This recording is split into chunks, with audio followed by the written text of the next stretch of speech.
Halo Sobat Dian Studio, kembali lagi kita mengupas tuntas alur cerita sinetron yang semakin hari semakin menguras emosi, Jejak Duka Diandra. Tanpa berlama-lama, mari kita langsung masuk ke inti cerita hari ini. Kisah kita buka dengan sorotan tajam pada sosok Melisa. Ambisi Melisa untuk memiliki Dimitri seutuhnya kini semakin tak terbendung. Ia terlihat jauh lebih agresif, terus berusaha memenangkan hati Dimitri dengan segala cara. Apalagi, angin segar baru saja berhembus ke arahnya. Kabar pernikahan mereka yang akan dipercepat bulan depan menjadi bensin yang membakar semangat Melisa. Wajahnya memancarkan kebahagiaan luar biasa. Sebuah harapan besar bahwa pernikahan ini akan berjalan mulus tanpa kerikil tajam yang menghalangi. Namun, Sobat Dian Studio, kita semua tahu realitanya tidak seindah angan-angan Melisa. Bahagia di atas penderitaan orang lain atau memaksakan cinta yang tak berbalas hanyalah bom waktu. Sulit bagi rencana itu terwujud sempurna selama hati Dimitri masih tertinggal di masa lalu. Ya, hati itu masih milik Diandra, bukan Melisa. Konflik batin ini semakin terasa nyata dan menyayat hati ketika kita melihat pertemuan mereka di kantor Jordan. Di sana, atmosfer cemburu begitu pekat. Bayangkan posisi Diandra. Ia harus menyaksikan dengan mata kepalanya sendiri bagaimana Melisa terus menempel pada Dimitri, membicarakan detil cincin pernikahan dengan penuh antusias. Hati wanita mana yang tidak hancur? Dan puncaknya, sebuah kecupan mendarat di pipi Dimitri dari bibir Melisa. Adegan itu sukses membumi hanguskan hati Diandra. Ia terbakar api cemburu yang tak bisa ia hindari. Tapi, ingat, cemburu adalah tanda cinta. Rasa sakit yang dirasakan Diandra di kantor Jordan itu adalah bukti bahwa perasaannya pada Dimitri belum padam sedikit pun. Sebuah rasa sakit tak berdarah yang menusuk hingga ke ulu hati. Menariknya, penderitaan ini tidak dirasakan sendirian. Dimitri pun mengalami siksaan batin yang sama. Di balik wajah datarnya, Dimitri diam-diam menahan gejolak amarah dan cemburu buta saat melihat interaksi Diandra dan Jordan. Dimitri tidak rela, ia tidak ikhlas jika Diandra disentuh dengan manja, diperhatikan atau diperlakukan mesra oleh Jordan. Ada rasa kepemilikan yang besar di sana. Sayangnya, meski dada mereka sesak menahan sakit, baik Dimitri maupun Diandra memilih untuk diam. Mereka terkunci dalam penjara gengsi. Mulut mereka terkunci rapat, enggan mengakui perasaan yang sebenarnya, dan memilih memendam semuanya rapat-rapat, seolah-olah semuanya baik-baik saja di mata orang lain. Pertanyaan besarnya sekarang adalah, apakah Melisa akan benar-benar sukses menyeret Dimitri ke pelaminan, meskipun ia sadar calon suaminya tidak mencintainya? Obsesi Melisa ini tentu menjadi bumbu yang membuat kita semakin penasaran. Di sisi lain, secara tak langsung kita melihat terbentuknya aliansi antara Melisa dan Jordan. Sebagai saudara, mereka bekerja sama dengan tujuan yang seolah-olah mulia, padahal penuh kepentingan pribadi. Mereka berharap Dimitri dan Diandra bisa move on satu sama lain. Melisa ingin mengunci Dimitri untuk dirinya sendiri, sementara Jordan membantu Melisa dengan tujuan menjauhkan Diandra dari Dimitri. Mengapa?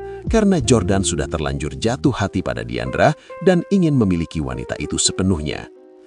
Masuk ke fase selanjutnya, situasi semakin pelik karena kepasrahan mulai melanda Dimitri dan Diandra. Mereka lelah, mereka berusaha keras menghindari bayang-bayang masa lalu yang terus menghantui. Diandra mencoba mencuci otaknya sendiri, meyakinkan hatinya untuk melupakan Dimitri dengan dalih bahwa pria itu sebentar lagi sah menjadi milik Melisa. Begitu juga Dimitri, ia berusaha keras membuang Diandra dari pikirannya dengan menanamkan doktrin bahwa Diandra telah mengkhianatinya. Namun tanpa mereka sadari, semakin mereka berusaha melupakan, semakin kuat ingatan itu menancap. Selama mereka masih berada di lingkaran yang sama, masih sering bertemu, maka selama itu pula mustahil bagi mereka untuk saling melupakan status sebagai mantan terindah. Sobat Dian Studio, jika kita tarik benang merahnya, sebenarnya yang akan menjadi korban perasaan paling tragis nantinya adalah Melisa. Ia sedang menggali lubang kesedihannya sendiri dengan memaksakan cinta dari pria yang hatinya sudah mati untuknya. Pernikahan yang didasari paksaan hanya akan bermasalah. Bahkan, pernikahannya terancam gagal total, apalagi jika Diandra hadir di acara tersebut bersama Jordan. Kehadiran Diandra pasti akan menggoyahkan pertahanan Dimitri. Pada akhirnya, keputusan akhir tetap ada di tangan Dimitri. Jauh di lubuk hatinya, Dimitri sadar ia sedang menipu diri sendiri. Ia bersandiwara membenci Diandra, menipu semua orang dengan wajah dinginnya. Padahal nyatanya, ia masih sangat mencintai Diandra. Nah, belum selesai penderitaan Diandra soal pernikahan Dimitri, kini masalah baru yang jauh lebih mengerikan sedang mengintainya.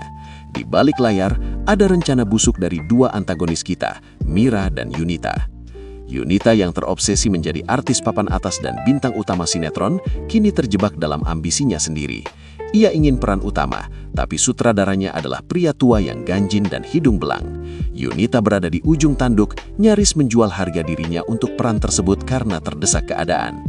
Namun, akal licik Mira bekerja. Mira tidak rela Yunita yang menjadi korban, sehingga ia memutuskan menjadikan Diandra sebagai tumbal.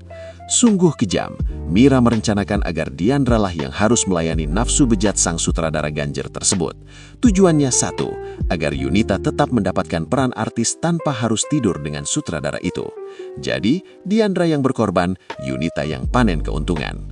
Pertanyaannya, apakah rencana jahat dan tidak manusiawi dari Mira ini akan berhasil? Tentu kita berharap tidak. Prediksinya, rencana ini akan gagal total. Diandra bukanlah wanita lemah yang akan diam saja. Ia akan melawan, ia akan memberontak atas ketidakadilan dan pelecehan yang mengancamnya. Selain itu, kemungkinan besar akan ada sosok pahlawan kesiangan yang datang menyelamatkan Diandra dari cengkeraman sutradara tersebut. Siapakah dia? Apakah Dimitri lagi? Atau justru Jordan? Inilah yang membuat jantung kita berdebar menunggu kelanjutannya.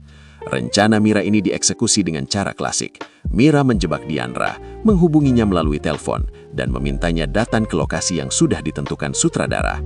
Pola ini mengingatkan kita pada kejadian sebelumnya saat Mira tega menjual Diandra kepada Jupiter seharga 500 juta rupiah.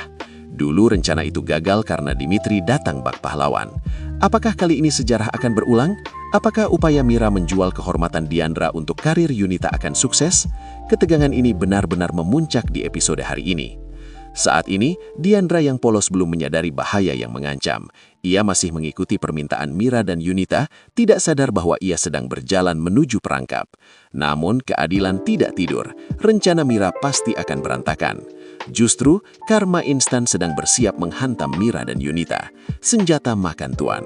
Pada akhirnya, Yunita sendirilah yang akan terjebak. Yunita berada dalam posisi buah silakama. Maju kena, mundur kena. Jika ia mundur dari dunia artis, sutradara mengancam akan menyebarkan video casting mesra dirinya. Jika ia maju, ia harus siap melayani sang sutradara hidung belang. Hidup Yunita dan Mira yang mereka harapkan akan bergelimang harta dan ketenaran menjadi mimpi buruk yang miris. Harapan jauh dari kenyataan. Menjadi kaya dan terkenal dengan syarat menjijikkan seperti itu bukanlah prestasi, melainkan kehancuran. Dan ini bukan kebetulan Sobat Tian Studio. Ini karma nyata, balasan setimpal dari Tuhan untuk Mira dan Yunita yang selama ini selalu jahat dan menyakiti Diandra dalam keluarga mereka. Mereka yang menabur angin akan menuai badai. Meskipun saat ini mereka terlihat di atas angin dengan segala kelicikannya, endingnya mereka akan menderita dan sengsara oleh perbuatan mereka sendiri. Jadi, jangan sampai ketinggalan setiap detiknya. Terus ikuti perkembangan alur cerita jejak duka Diandra hanya bersama kami. Jangan lupa subscribe Tian Studio untuk pembahasan tajam selanjutnya. Sampai jumpa.